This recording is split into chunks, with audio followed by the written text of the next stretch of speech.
नमस्कार, मैं हूं किरण। डेली लाइन के न्यूज वाइल बुलेटिन में आपका स्वागत है। इस बुलेटिन में हम आपको बताएंगे कि संसद सत्र के 6वें दिन आज ऐसा सदन में क्या हो गया कि खुद पीएम मोदी को बीच में खड़ा होना पड़ा। और बताएंगे कि नए क्रिमिनल लॉ लागू होने के बाद गृह मंत्री ने पहला रिएक्शन देते हुए क्या कहा है।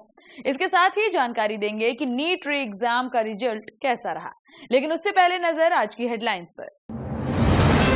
सत्र के 6ठे दिन दोनों सदनों में जमकर हुआ हंगामा। राहुल ने बीजेपी को कहा हिंसा कराने वाली पार्टी। पीएम ने कहा गंभीर टिप्पणी तो शाह बोले माफी की बात।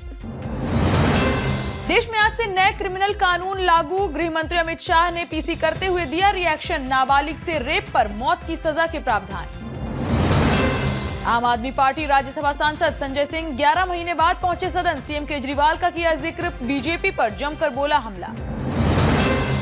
नीट री एग्जाम का रिजल्ट हुआ जारी। 6 कैंडिडेट्स को ग्रेस मार्क्स से मिला पहला स्थान। 67 से घटकर 61 हुए टॉपर्स।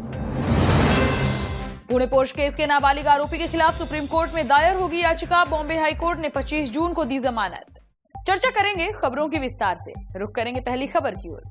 संसद सत्र का आज 6वां दिन रहा।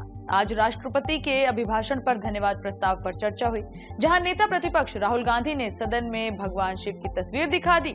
वहीं राहुल गांधी ने भाजपा को हिंसा कराने वाली पार्टी तक कह दिया।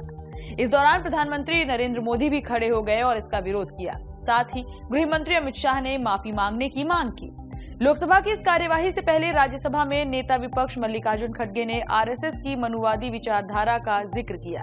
उनके इस बयान पर नेता सदन जेपी नड्डा ने उनकी बात को राज्यसभा की कार्यवाही से हटाने की मांग की। लोकसभा में आज राहुल गांधी ने स्पीकर से कहा कि आप इस हाउस के लीडर हैं, आपको किसी के सामने नहीं झुकना चाहिए। राहुल गांधी ने इस दौरान सदन में नीट, पेपर लीक, किसान कानून, महंगाई और बेरोजगारी को मुद्दा बनाया और तो और चैलेंज देते हुए ये भी कहा कि गुजरात में इंडिया गठबंधन एनडीए को हरा देगा। बढ़ेंगे अगली खबर की ओर। देश में 1 जुलाई 2024 यानी आज से नए क्रिमिनल कानून लागू हो गए हैं। भारत न्याय संहिता यानी बीएनएस के लागू होने के बाद गृह मंत्री अमित शाह ने सरल भाषा में इसे समझाते हुए अपना पहला रिएक्शन दिया है। प्रेस कॉन्फ्रेंस करते हुए गृह मंत्री शाह ने कहा कि 75 साल के बाद कानूनों पर विचार हुआ और ये कानून आज से हर थाने में काम करना शुरू कर चुके हैं।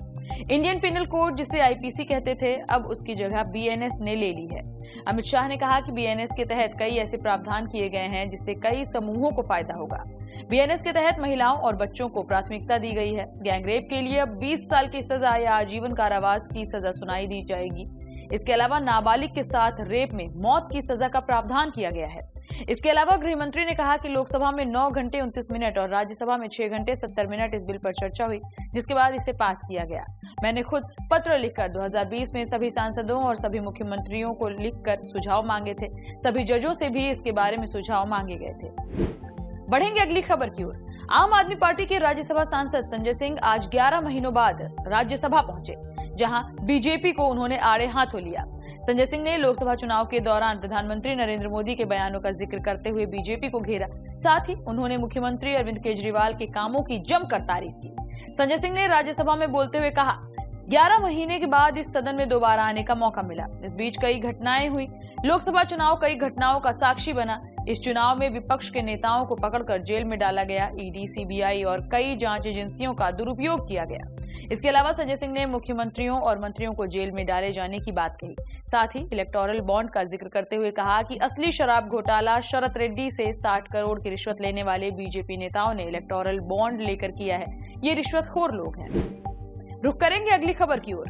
नीट यूजी री एग्जाम का रिजल्ट एनटीए ने जारी कर दिया। इस री एग्जाम में 813 कैंडिडेट्स शामिल हुए, जिनका रिजल्ट आने के बाद टॉपर्स की गिनती 67 से घटकर 61 हो गई है। 5 मई को हुए एग्जाम में 6 कैंडिडेट्स ने ग्रेस मार्क्स के साथ 720 मार्क्स हासिल किए थे। इनमें से किसी भी कैंडिडेट को इस बार 720 में से 720 मार्क नहीं मिले हैं। नीट यूजी 2024 काउंसलिंग प्रोसेस 6 जुलाई 2024 से शुरू होने वाली है। नीट यूजी री एग्जाम में कुल 1563 में से 813 कैंडिडेट्स ने प्रतिभाग किया। चंडीगढ़ में 2 कैंडिडेट्स के लिए एग्जाम सेंटर बनाया गया था, लेकिन इनमें से कोई भी परीक्षा देने नहीं पहुंचा।